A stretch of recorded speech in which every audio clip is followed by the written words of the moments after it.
ఇది పక్కన పెడితే ఆంధ్రజ్యోతి ఏం రాసుకొచ్చిందో చూద్దాం. ఇలా కూడా ఏం పాడులేవుగా, అంత మామూలుగానే ఉన్నాయి ఇవి కూడా. ఈ ఒక్క నిమిషం, నిన్న ఈ తమ్ముడు ఏదో మాట్లాడమని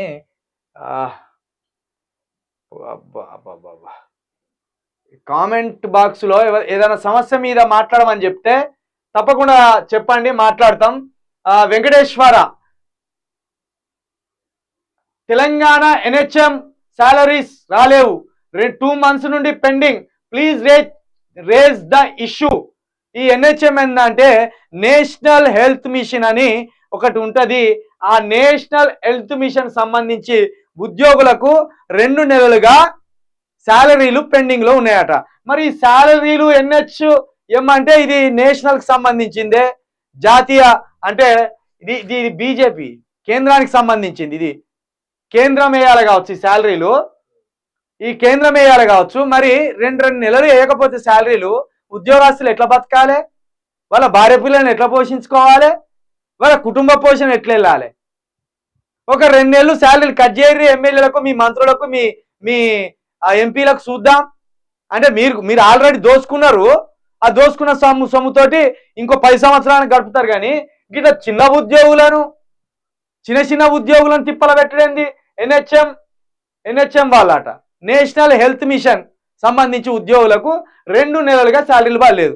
ఇప్పుడు ఇంకా కిలకిల నవ్వుతాను మోడీ గారు కాంగ్రెస్ కు 40 సీట్లు రాలేదని నవ్వుతాను కదా, రావని నవ్వుతాను కదా. నీ ముఖానికి వెయ్యి శాలరీలు, మీ ముఖానికి ఈ శాలరీలు వేసి మాట్లాడు. ఉద్యోగస్తులను ఇటు రాష్ట్ర ప్రభుత్వాలు అట్నే ఉద్యోగస్తులను తిప్పల పెడుతున్నాయి, అటు దేశాన్ని పరిపాలించే బీజేపీ కూడా గట్లనే తిప్పల పెడతాను. ఇంకేమైనా ఇష్యూలు ఉంటే తప్పకుండా నాకు వాట్సాప్ అనేది చేయండి, లేదా మీరైనా ఈ కామెంట్ బాక్స్ లో పెట్టొచ్చు. ఈ బూత్ కామెంట్లు ఎందుకు పెడుతుందా? బూత్ కామెంట్లు ఎందుకు వద్దు, బూత్ కామెంట్లు పెట్టకండి. ఇంకో మిత్రుడా, ఏం శాలరీ రావాలి మీకు 2 months గా?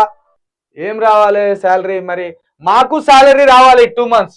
అదే ఏ డిపార్ట్మెంట్, అది ఎందులో రావాలి శాలరీలు, మీరు ఏ ఉద్యోగం చేస్తున్నారు అనేది కొంచెం ఇక్కడ క్లారిటీగా రాయండి సోదరా.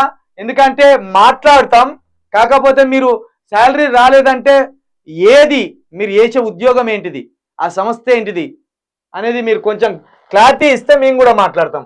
అంతేగాని ఒట్టిగా మాకు శాలరీ రాలేదంటే మీరేం పని చేస్తానో మాకు తెలియదు కదా.